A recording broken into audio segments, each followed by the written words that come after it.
سلطان نورالدین زنگی یہ آرڈر عشق والے لبنے نہیں، ہر کوئی نورالدین زنگی نہیں ہوتا. یہ بات ہر کوئی نورالدین زنگی کہاں مصر میں بیٹھا ہے. میرے قریب آقا سرور کائنات خواب میں آتے ہیں، دو لوگوں کا چہرہ دکھاتا ہے، فرماتے ہیں مجھے تنگ کر رہے ہیں، اذیت دے رہے ہیں. سلطان گھبرا کے اٹھتا ہے، فجر کا وقت ہے، سینے چھوٹے ہیں، پھر وضو کرتا ہے، پھر دوبارہ نفل پڑھتا ہے، پھر سوتا ہے، پھر میرے مصطفیٰ کریم تشریف لاتے ہیں، پھر چہرہ دکھایا جاتا ہے، پھر وہ اٹھتا ہے. تیسری دفعہ جب سلطان کو چہرہ دکھایا جاتا ہے نا، تو اسی صبح صبح سلطان اٹھتا ہے اور مدینہ منورہ کی طرف رخ کر دیتا ہے. جلد تیز رفتار قافلے کے ساتھ گیا، 15-16 دن میں پہنچ گئے. پہنچتے ہی ساتھ اس نے مدینہ منورہ میں وہ دو چہرے ڈھونڈنے کا سوچا. سارے مدینے کو اکٹھے کیا، کہنا سرکار نے میرا ہے کہ نہیں، ذرا دیکھتے جاؤ. سارے مدینے کو اکٹھا کیا، مدینہ منورہ میں تحفے لے کے گئے طائف. سارے مدینے کو اکٹھا کیا، انہیں کیا کوئی رہ تو نہیں گیا، کیونکہ جتنے لوگ آئے تھے ان میں وہ دو چہرے نظر نہیں آئے. اب سلطان کا عشق و عقیدہ دیکھو نا، پتہ سرکار نے جو دکھایا وہی ہے. دوسری ٹیم ہوتی کہتا ہے نا پتہ نہیں کی کو لکھا لگ گیا ہے، کی ہوا ہے، وہ اور ٹیم ہے، غلاموں کی ٹیم اور ہے، جو حکم ہو گیا. سلطان نے ان سے پوچھا کوئی تو رہ گیا ہوگا. انہوں نے کہا جی جو اللہ لوگ ہیں، بڑے عبادت گزار، بڑے مطلب چہرے تو نہیں جائے گا، جبیاں تو نہیں جائے گا.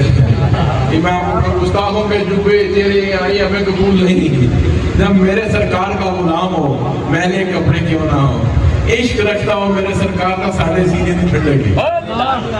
جنہیں مرضی بڑے ہوتے ہو، جبے ہو، میرے سرکار کا نہیں ہوا ہمارا بھی، جو سرکار کا نہیں ہوا ہمارا نہیں. سلطان سے پوچھا کہ نہیں بڑے دیندار قسم کے لوگ نے، بڑے ہر وقت عبادت رہتے ہیں، باہر نہیں نکلتے. اچھا سمجھ کو شاک پہ گیا ہے، وہی نہیں. انہوں نے کہا بلا کر لائیں، پیش کیا جائے. گئے بنانے بنا ہے. سلطان اپنے ساتھیوں کو ساتھ لیا، ان کے گھر پہنچ گیا. جب ان کے گھر پہنچا تو گھر تو بڑا ٹھیک تھا، نظر نہ آیا. دیکھا تو ایک چٹائی سی پڑی تھی. سلطان کو شک ہوا، اس نے چٹائی اٹھائی تو دیکھا وہ سرخ بنا ہوا تھا. وہ بدبخت، وہ دو بدبخت جن کا چہرہ میرے مصطفیٰ نے دکھایا، جب سلطان نے دیکھا یہ دو وہی لوگ ہیں، ان کا گھر ہے یہ. وہ اس گھر میں گیا، اس گھر کی تلاشی دی تو اس گھر کی تلاشی میں دیکھا تو ایک سرنگ بنا رہے تھے. گھر دیا میرے کریم آقا کے روضے کے قریب، اور سرنگ بنا رہے تھے شیطان، وہ سرنگ بنا رہے تھے میرے کریم آقا کے جست خاکی سرکار کے روضہ اطہر کے اندر. میرے آقا کریم کو وہ تکلیف دینا چاہتے تھے، نکالنا چاہتے تھے. میں تو زبان بھی، غلاموں کی تو زبان بھی ساتھ نہیں دیتی اس طرح کی گستاخ. یہ تصور کر کے وہ سرنگ بنا رہے تھے، تقریباً پہنچ چلے تھے. اب جس کو اس بات کی جو تم سے سوال کرے کہ سرکار دیکھ رہے ہیں کہ نہیں دیکھ رہے، جو سرکار فرق صرف یہ ہے، وہ سرکار تو ہر ایک کو دیکھ رہے ہیں. تجھے اطلاع اس لیے نہیں ملی کہ تیرے سینے میں نور کی لگی جگہ عشق نہیں آیا.